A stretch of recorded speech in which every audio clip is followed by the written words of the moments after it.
코미디언 김수용은 1966년 태어납니다. 1991년 KBS 제1회 대학개그제로 데뷔. 주로 KBS에서 활동하다가 MBC로 이적 후 21세기 위원회 등에서 활약합니다. 김수용은 어릴 적 매우 유복한 가정 환경에서 자라게 됩니다. 김수용 아버지 김홍주가 병원장 출신이었기 때문이죠. 아버지께서 모병원에서 10년 동안 원장님으로 계셨어요. 오해하시는 게 아버지께서 직함만 가지고 계셨던 것이지 병원 주인은 아니거든요. 많은 분들이 제가 재벌집 아들인 줄 아시더라고요. 그래도 병원 원장이라면 월급과 재산 등이 대단했을 것 같네요. 또한 김수용의 아버지 외에도 할아버지와 고모까지 의대를 나온 의사 집안이고 외가 쪽은 약사 집안입니다. 그랬기에 김수용 아버지는 어릴 적에 김수용에게 많은 기대를 했죠. 아버지도 내심 기대를 하셨을 거예요. 그런데 아버지의 기대에 부응하기엔 제가 공부를 못했어요. 학창시절부터 남들 앞에 나가 좌중을 휘어잡는 오락부장 스타일은 아니었지만 툭툭 한두 마디 던지는 말로 사람들을 웃기는 걸 좋아했거든요. 부모님께서는 평소에 말도 많지 않은 아들이 개그맨을 한다는 것 자체를 이해하지 못하셨죠. 대학 개그제에 나갈 때에도 처음에는 말씀을 못 드리고 3차 본선 올라갈 때야 말씀을 드렸어요. 직업으로 하는 건 아니지? 라고 물으시더라고요. 네, 아버지. 대학 가요제 같은 거예요라고 말씀드렸더니 본선 때 입으라며 양복을 한 벌 사주셨어요. 그 양복을 입고 시험에 합격해 개그맨이 된 거예요. 결국 김수용은 부모님의 기대를 저버리고 계속 개그맨의 길을 갑니다. 자신의 적성에 맞는 직업을 찾은 것이죠. 이렇게 개그맨으로 데뷔한 김수용은 당시 큰 인기를 얻은 감자골 4인방의 주축 멤버로 활약합니다. 그런데 위에서 언급한 감자골 사건에도 김수용은 개인적으로 부동산 사기 사건에 휘말려 큰 고생을 하게 됩니다. 2002년쯤 평소 친분이 있던 선배가 잠깐 명의만 빌려주면 3천만 원을 주겠다며 전화를 했어요. 오랫동안 알고 지낸 선배의 말이었기 때문에 크게 의심하지 않았고 알겠다고 대답을 했죠. 양재동 모빌라의 명의를 제 이름으로 바꾸고 그 집을 담보로 대출을 받을 계획이라고 하더군요. 빌라가 내 명의로 되어 있으니 그 선배가 대출을 안 갚으면 그 집을 팔면 되니까 손해볼 게 없다고 생각했죠. 당시 캐나다에 살고 있던 이성미 선배에게 우연히 그 얘기를 꺼냈더니 선배가 펄쩍 뛰었어요. 이성미 선배가 아직 계약 안 했으면 빨리 취소하라고 하는 거예요. 희가 소문이 무척 나쁘다면서 요즘 도박에 빠져서 이리저리 돈 빌리러 다닌다는 소문이 있다는 거예요. 그리고 그 집도 제대로 된 건지 빨리 다시 확인해보라고 하더군요. 갑자기 머릿속이 멍해졌어요. 그러니까 선배가 부동산 감정사와 감정한 빌라의 가격은 12억 원, 집을 담보로 대출받은 돈은 8억 원이었는데 다시 알아본 결과 빌라의 가격은 6억 원이었어요. 선배가 부동산 감정사와 짜고 빌라 가격을 부풀린 것이죠. 결국 김수용은 이렇게 부동산 사기 사건에 휘말리게 됩니다. 그래도 처음에는 안심하고 있었어요.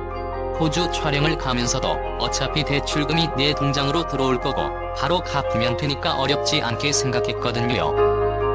그런데 돈이 제 통장으로 들어오지 않았어요. 그들이 캐피탈로 직접 찾아가 돈을 빼간 것이죠. 지명이 당사자가 없는데 어떻게 다른 사람에게 대출이 가능했느냐고 캐피탈 측에 아무리 항의를 해도 그쪽에서는 돈만 갚으라고 하더군요. 아마 캐피탈 지점장이 불법 대출을 해준 것 같아요. 결국 그 지점장 역시 잘렸더군요. 확실히 상식적으로 생각하면 김수용의 말이 맞습니다. 하지만 사기를 치려고 작정하고 덤비면 이렇게 합법적인 법규를 우회하는 방법도 있으니 항상 조심을 해야 하죠. 결국 김수용은 선배를 형사 고소를 하지만 재판 결과는 무혐의 판정이 납니다. 또한 재판 진행 도중 김수용 명의로 되어 있던 양재동 빌라는 경미로 넘어가게 됩니다. 캐피탈 측이 김수용에게 대출금을 갚으라고 달달 볶지만 김수용은 끝까지 버팁니다. 대출금이 제 통장으로 직접 들어오지 않았잖아요. 제가 왜 갚습니까? 돈 갚으라는 전화가 오면 당시 캐피탈 지점장이나 K에게 전화해보라고 말했죠. 그런데 K가 진짜 돈이 없다는 겁니다. 그래서 저밖에 매달릴 곳이 없다는 거예요. 김수영 지금 캐피탈 측에서 조용히 있지만 언제 어떤 형태로 저에게 피해가 올지 모르잖아요. 앞으로도 저한테 피해가 오지 않았으면 좋겠어요. 물론 지금처럼 조용히 지나가준다면 저도 더 이상 신경 쓰고 싶지 않아요. 지금까지 제가 입은 피해만 해도 얼마나 큰데요. 한창 일할 나이에 의욕을 잃었으니 일도 못했죠. 친구들도 안 만났어요. 몇 년 동안 정신적으로 피폐해지고 수입은 없고 빚독촉에 시달리고 정말 죽고 싶었죠.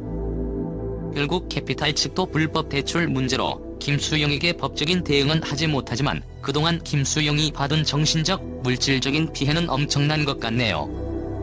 이 사건을 통해서 김수영은 하나의 깨달음을 얻습니다. 저한테도 잘못이 있으니까 사기를 당한 거죠. 공돈 욕심에 제가 미끼를 문 거예요. 한동안 우울증에 잠도 제대로 못 자다가 언제부턴가 이보다 더 크게 당한 사람도 있는데 내가 당장 인생이 끝난 것처럼 포기하면 안 되겠다는 생각이 들더라고요. 지금 당하는 것보다 차라리 그때 당했던 게 다행이라고 위안 삼아요. 그때는 총각이었으니까 혼자 감당하면 됐지만 결혼하고 그랬으면 어땠을까 생각하면 아찔해요. 덕분에 명의 잘 빌려주는 개그맨으로 등극했어요. 지금은 뼈아픈 교훈으로 남아있죠. 이 사기 사건으로 김수영은 한동안 시리에 빠져 살게 됩니다. 우울증이 생겼지만 술을 마시지 않기 때문에 PC방을 다니면서 게임으로 현실을 도피했다. 하루에 10시간씩 게임을 해 최고급 무게를 갖게 됐다. 게임 캐릭터가 최고급 칼을 갖고 있으면 사람들이 주변으로 몰려든다. 그중 한 달을 저를 쫓아다니는 유저에게 한 번만 휘둘러 볼 수 있게 잠깐 무기를 건넸다. 그런데 이 캐릭터가 사라지더라. 현실에서 부동산 사기를 당했던 김수용이 게임에서까지 사기를 당했네요. 김수용의 다크서클이 유명한데 아마 이 당시의 우울한 상황과 밤새 게임을 하면서 생긴 것 같네요. 결국 김수용은 이렇게 살면 안 되겠다고 자각하게 됩니다. 한동안 패닉 상태로 지내다 정신을 차리고 다시 방송 활동을 시작하려 했는데 생각만큼 잘 되지 않았어요. 한창 일할 시기에 거의 잠적한 채 지냈으니 찾아주는 사람도 없고 후유증이 무척 크더라고요. 그러던 와중에 용인 송담대학에서 강사 제의를 받았어요. 일주일에 6시간 강의하고 1시간에 2만원을 받았어요. 그렇게 한 달에 48만원을 받으면서 이걸 해야 하나라고 생각하기도 했지만 막상 학생들과 부딪히고 강의를 해보니까 재미있더라고요. 이렇게 김수용은 시간 강사로 2년 정도 강의를 하다가 모교대학원으로 진학을 해서 공부를 더 하게 됩니다. 그리고 원우회 회장으로 일하면서 평생의 반려자 김진아를 만나게 됩니다. 오랜만에 학교에 가니 그렇게 마음이 편할 수가 없더라고요. 시간도 많겠다. 원우회 회장까지 맡아 학교 일을 정말 열심히 했어요. 그러다 보니 학교에서 인기가 하늘을 찔렀죠. 그때 아내를 만난 거예요. 당시만 해도 여자에 관심이 없었어요. 만사가 귀찮을 때였죠. 그러다가 대학원에서 캄보디아로 문화여행을 갔는데 그 여행에서 이상하게 아내가 눈에 띄더라고요. 그래서 그냥 사람들한테 내 와이프야, 우리 사귈 거야 라고 떠들고 다녔죠. 사실 서로 잘 알지도 못하는 사이였는데 말이에요. 김진아 사실 고등학교 때부터 팬이었는데 남편이 학교에서 일어나는 대소사에 발벗고 나서는 모습을 보고 좋았어요. 김진아 제가 입학할 때 오빠가 원우 회장이었는데 수수하게 하고 다니면서 솔선수범하는 모습이 너무 보기 좋았어요. 특히 사귄 지 얼마 안 됐을 때 자신에게 일어났던 안 좋은 일들을 숨김없이 솔직하게 이야기해주더라고요. 그런 솔직한 모습에도 믿음이 갔어요. 그래서 지금 당장은 힘들지 몰라도 이런 생각을 가진 사람이라면 평생을 함께해도 좋겠다는 생각이 들더라고요. 개그맨의 힘은 웃음인데 밝은 성격의 아내는 나의 개그에 훌륭한 리액션까지 보이며 많이 웃어주어 큰 힘이 되었다. 보잘것없는 나에게 빛이 되어준 고마운 사람이다. 확실히 김수영의 말처럼 김진아가 김수영에게 큰 힘이 되었는 것 같네요. 김수용의 인생을 보면서 사기는 항상 조심해야 한다는 것을 알 수 있습니다. 사기꾼들이 마음먹고 달려들면 보통 사람들의 상식으로는 상대하기가 쉽지 않죠. 또한 김수용은 사기로 인한 상실감과 우울증을 처음에는 게임으로 극복해보려고 했지만 오히려 게임 페인이 되고 맙니다. 사람이 충격을 받았을 때 게임이나 술은 쉽게 위로가 될 수 있지만 진정한 위안은 될 수 없습니다. 그런 것들은 아픔을 잠시 맞추기만 시킬 뿐이죠. 결국 김수용은 수입은 적지만 시간 강사로 열심히 일하고 또 대학원에서 열심히 공부하면서 그런 정신적인 충격을 극복하게 됩니다. 확실히 정신적인 아픔은 사람을 만나면서 치유를 하는 것이 제일 좋은 것 같네요.